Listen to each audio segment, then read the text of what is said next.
안녕하세요. 도시농부 필레오입니다. 오늘은 마늘밭 부직포 씌우는 시기와 씌우는 방법에 관하여 말씀드리겠습니다.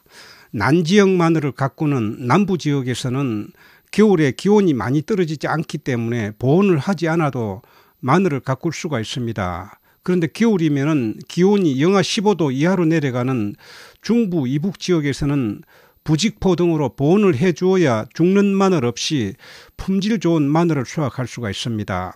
그래서 오늘은 부직포 덮는 시기와 또 어떤 재질로 어떻게 씌워야 하는지 말씀드리겠습니다. 저는 지난해에 이어 올해도 홍산 마늘을 10월 10일 날 파종을 했습니다. 오늘이 11월 19일입니다. 파종한 지 40일째 되는 날입니다.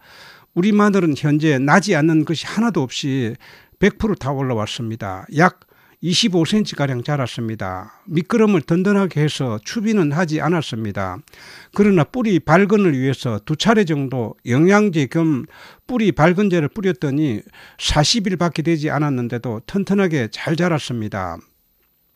이렇게 튼튼하게 자란 마늘은 부직포로 보온을 해주면 아무리 추워도 얼어 죽는 마늘 없이 부직포 속에서도 조금씩 자라게 되고 내년 3월 초에 부직포를 걷어주면 마늘이 폭풍 성장을 하게 됩니다. 제가 지난해 가꿔보니까 홍산 마늘은 일반 마늘에 비해서 싹도 잘 나고 초기 생육도 좋은 편이었습니다.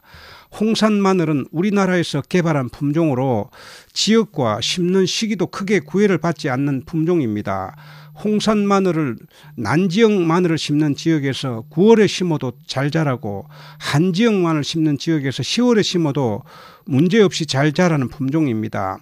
제가 살고 있는 이곳 용인 지역은 많이 추울 때는 영하 20도까지 내려갑니다. 마늘이 추위에 강한 작물이긴 하지만 이렇게 추우면 성장이 멈추고 죽을 수도 있습니다. 따라서 보온을 해야 겨울에도 뿌리 활착을 하면서 자라게 됩니다. 그래서 이 시기가 되면은 부직포를 덮어서 보온을 하고 있습니다. 난지역 마늘을 가꾸는 남부 지역에서도 늦게 파종한 마늘은 부직포를 씌우는 농가가 늘고 있다고 합니다. 전업농들은 보온을 하려면 자재비와 인건비가 많이 듭니다.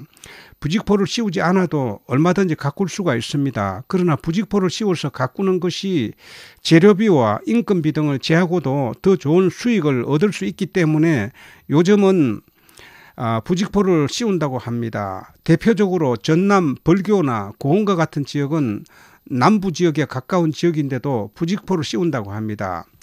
부직포를 덮는 것이 품질 좋은 마늘 생산에 도움이 되는 것은 확실합니다.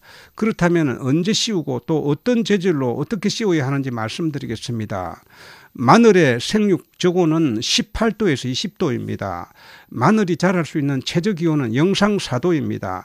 그 이하로 내려가면 성장하지 않고 동물이 동면하는 것처럼 성장이 멈춰 있는 상태입니다. 마늘은 햇볕을 좋아합니다. 따라서 햇볕을 오랫동안 많이 받아야 마늘이 건강하게 자라고 또 뿌리도 잘 내려서 서리빨 피해도 입지 않습니다. 그리고 봄에 보온 덮개를 열었을 때 폭풍 성장을 합니다.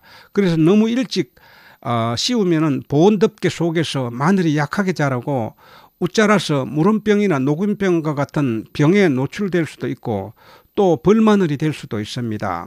반면에 너무 늦게 씌우면 갑자기 찾아온 강추위에 동해를 입을 수가 있으며 땅이 얼어서 강선 활대나 고정핀 꽂기가 어려울 수도 있습니다. 시기적으로는 11월 하순에서 12월 초에 씌우는 것이 좋습니다. 날씨로 볼 때는 영하 3, 4도의 날씨가 3일 이상 이어진다는 예보가 있을 때 그 전에 씌워야 합니다. 지역에 따라 기온 차이가 다르기 때문에 시기보다는 일기예보를 살펴서 하는 것이 좋습니다. 저는 오늘 영상 촬영을 위해서 일주일 이상 빠른 시기에 부직포를 씌웠습니다. 두둑 가장자리에 낙엽을 깔아주는 것은 찬바람이 들어가는 것을 막아주기 위해서 깔아줍니다. 볏짚이 있으면 제일 좋지만은 볏짚 구하기가 어렵다면 구하기 쉬운 낙엽으로 이렇게 깔아주어도 괜찮습니다. 이렇게 두둑 가장자리에 볏짚이는 낙엽등으로 깔아주면 찬바람을 막아주어서 가장자리에 있는 마늘도 냉해를 입지 않습니다. 양파나 대파는 꼿꼿하게 자라는 작물이라 부직포를 바로 덮으면 꺾여서 잘 자라지 않습니다. 그러나 마늘은 이렇게 잎이 신축성이 있어서 눌려도 전혀 문제가 없습니다. 그래서 마늘은 작은 텃밭에서 소규모로 마늘 농사를 지으면서 강선 활대를 이용해서 비닐 터널을 만들어 보온하는 분들도 있습니다. 그렇게 해도 좋습니다. 그러나 마늘 농사를 크게 하는 전업농들은 부직포를 마늘 위에 바로 덮는 방법으로 보온을 합니다. 차이점은 비닐 터널을 만들면 마늘이 눌려지지가 않습니다. 그러나 그렇게 하려면 우선 재료비와 일손이 많이 들고 튼튼하게 설치하지 않으면 바람이 세게 불면 날아갈 수도 있고 또 눈이 많이 오는 지역에서는 무너질 수도 있습니다. 그리고 비닐 터널은 수분 공급하기가 어렵습니다. 부직포를 마늘 위에 바로 씌우면 여러 가지 이점이 많이 있습니다. 우선 재료비와 인건비를 줄일 수 있고 비닐만큼은 햇빛이 토가되지 않지만 햇빛이 토가되며 밤에는 비닐보다 더 따뜻하고 눈비가 오면 자동으로 수분 공급이 이루어집니다. 저도 처음 마늘 농사를 지을 때는 비닐 터널을 만들어서 지었습니다. 지금은 그냥 부직포만 씌워서 마늘을 재배합니다. 부직포 두께는 종류가 많이 있습니다.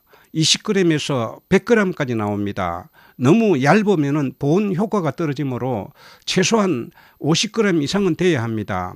폭도 1m에서 1.8m까지 나오므로 구매하기 전에 두둑의 폭을 재서 두둑 폭보다 40cm는 넓어야 합니다.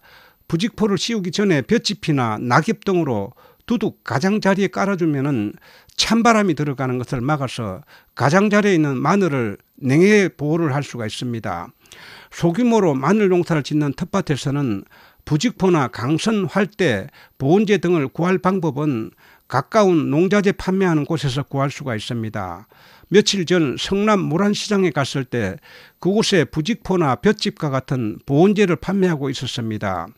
근처 농자재 판매하는 곳에 가면은 필요한 만큼만 구매할 수도 있고 근처에서 구하기가 어렵다면은 인터넷 쇼핑몰을 검색하면은 모든 농자재를 구매할 수가 있습니다. 오늘은 마늘밭 부직포 씌우는 시기와 씌우는 방법에 관하여 말씀을 드렸습니다. 지금까지 시청해 주셔서 감사합니다. 구독과 좋아요는 제가 더 좋은 영상을 만드는 데 큰 힘이 됩니다. 알림 설정까지 해두신다면 제가 영상을 올릴 때마다 바로 보실 수가 있습니다. 다음 영상에서 뵙겠습니다. 안녕히 계십시오.